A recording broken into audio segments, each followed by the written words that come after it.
Trazer agora a reportagem exclusiva que a nossa equipe levantou desse caso que nós acompanhamos desde o início. Vocês lembram dessa mulher, a Michele?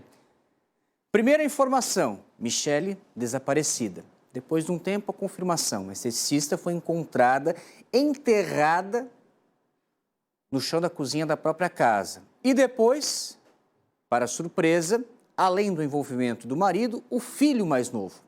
A equipe do Cidade, então, conseguiu conversar com o filho mais velho da Michele, com a delegada responsável por toda a investigação e as informações atualizadas de tudo o que aconteceu e a polícia sabe até o momento, você confere agora na reportagem do Cidade Alerta. Michele de Abreu Oliveira, 42 anos de idade, massoterapeuta, uma mulher vaidosa, que morava nessa casa na Praia de Fora, em Palhoça, na Grande Florianópolis. Junto com ela viviam o filho de 15 anos e o ex-companheiro, Márcio de Oliveira Bigóis, de 46 anos. Mas desde meados de maio de 2024, ela não foi mais vista. No dia 17 de maio, o registro do boletim de ocorrência do desaparecimento foi feito. Mesmo assim, mensagens foram enviadas do celular dela dizendo que teria fugido para Criciúma, no sul de Santa Catarina. Mas o que seria um desaparecimento logo se tornou algo ainda pior. A principal suspeita surgiu quando Márcio e o filho de 15 anos desapareceram. No dia 20 de maio, a polícia encontrou o carro que era utilizado por eles no estacionamento de um supermercado de Palhoça. No dia 21, dia seguinte, a nossa equipe esteve aqui na residência, acompanhando buscas do SOS Desaparecidos por Michele. A expectativa é que ela pudesse ser encontrada ainda com vida. Isso vem gerando uma preocupação nossa em relação aos três. Ela frequentava o salão, frequentava os comércios da região e ninguém mais viu. Não descartamos que possa ter ido para outro lugar em razão de parentesco em outro estado, que o atual companheiro tem. Só que no dia seguinte, a Polícia Civil esteve aqui no local cumprindo um mandado de busca e apreensão.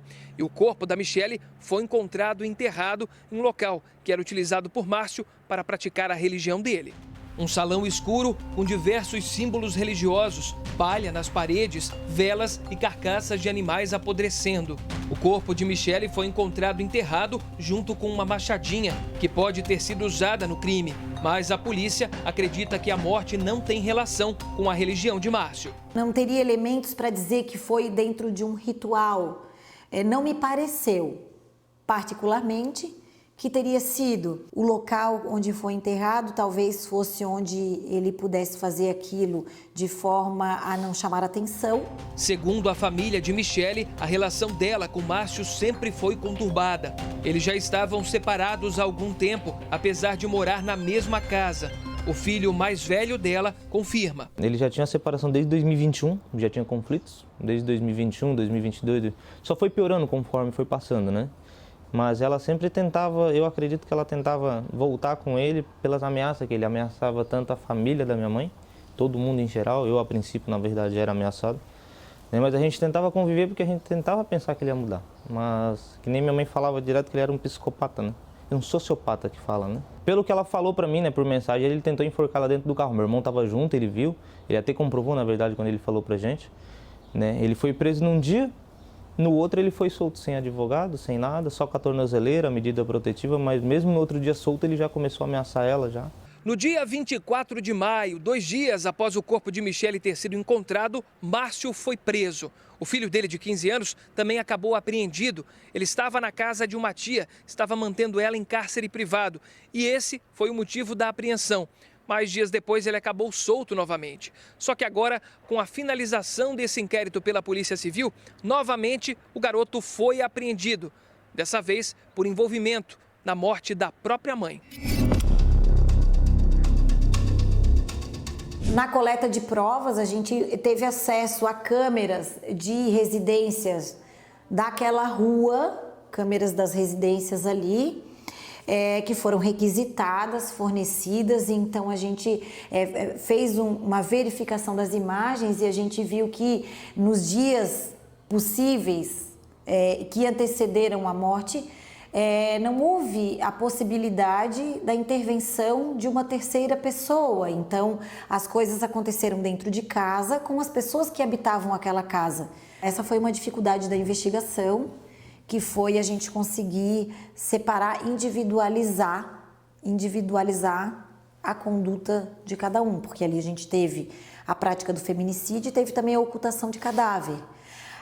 Pelo silêncio deles, de ambos, ficou difícil a gente individualizar o que cada um fez. Márcio já havia sido preso por agredir Michele. Ela conseguiu uma medida protetiva contra ele, mas depois solicitou a revogação da medida e eles voltaram a conviver na casa. Para o filho mais velho, é difícil acreditar que o irmão mais novo, de 15 anos, teria participado do crime. Esse ano ele mudou bastante, né, em questão a religião, questão aquilo ali, a querer seguir os passos do pai dele, né, na verdade. Eu acredito que o pai dele possa ter influenciado muito ele em fazer aquilo que ele fez, ou, no caso, acompanhado, né, no caso que eles fizeram. Aleph ainda confirma que o padrasto matava animais dentro do salão, onde a mãe foi encontrada morta. Cachorro, gato, até então que ele matou um cachorro meu, eu questionei muito, só que eu nunca tive prova que foi, né, mas fez vários tipos de matanças, principalmente o gato. Cachorro de rua que ele pegava, essas coisas, né, que vinha. Posso ser que ele tenha feito um pacto com ela, né, porque a gente que conhece, eu conheço um pouco do lado, eu estudei um pouco, o jeito que ela foi morta e os tempos que passou corrido dela antes de ela ser enterrada, né, no caso, são 3 dias deitado. Então eu acredito que ele tenha realmente feito um pacto com ela ali, no caso ali, antes da morte, né? Porque ela deve ter sofrido bastante antes de morrer. Chama a atenção que no dia que Michele provavelmente foi morta na residência, uma inquilina que morava aos fundos em uma kitnet também morreu de infarto. Segundo a Polícia Civil, isso não passa de uma coincidência, mas o filho mais velho de Michele acredita que possa ter alguma relação com a morte da mãe.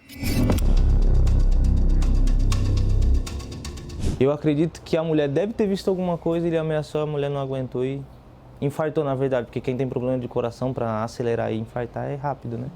Eu acredito muito nisso. Márcio está em prisão temporária sem prazo para ser solto. Deve responder pelos crimes de feminicídio e ocultação de cadáver atrás das grades. Já o filho de 15 anos segue apreendido em um prazo de 45 dias. A defesa afirma que tudo será esclarecido no processo. Houve uma orientação no primeiro momento para que o Márcio permanecesse em silêncio. O processo tramita em segredo de justiça, a defesa será exercida dentro dos autos judiciais para que os fatos de fato sejam apurados, as circunstâncias em que isso ocorreu, quem que cometeu esse crime, por qual motivo que cometeu esse crime, que esse fato foi cometido, enfim, uma série de diligências visando a busca da verdade processual. Mesmo separados, o convívio na mesma residência trazia desavenças e a principal suspeita de motivação do crime é passional. Se ela, por exemplo, tivesse mantido essa medida e se afastado do Márcio, pode ser que esse crime não tivesse ocorrido. É possível, é possível.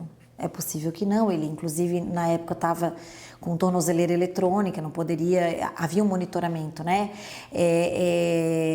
Também há casos em que a vítima tem, né? Só que eu vejo que na questão da revogação, como foi o caso dela, que as mulheres reflitam, né? Peçam ajuda, troquem ideia. Então, muito mais também utilizar isso como instrumento de que isso, a morte dela sirva de alerta para que outras mulheres prestem atenção em alguns sinais que são fundamentais para uma tomada de decisão, para uma mudança, enfim. A família agora aguarda o aceite da denúncia pela justiça e que Márcio seja levado à júri popular. Se eles não falaram nada é porque alguma história eles já tinham bolado antes de fazer isso, né? Tava aguardando o ponto certo, por exemplo, eu vou matar fulano, eu vou fazer assim, eu vou conseguir fugir, vou fazer uma história, depois eu vou me entregar. Porque ele dizia que ia se entregar, e a polícia achou antes de ele se entregar, a polícia encontrou ele, né? O que todo mundo espera, na verdade, é justiça, né? A gente tem que esperar pela justiça certa, né? Porque se a gente for fazer por conta própria, a gente estaria fazendo bem errado. A gente aguardou a justiça para fazer isso. Até então que a gente esperou sair o mandato para poder invadir a casa, para poder ver. Mas eu acredito que a justiça vai ser certa.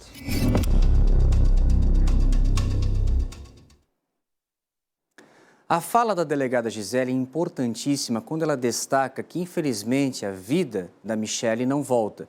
Mas vocês já perceberam quantos casos se repete essa mesma situação?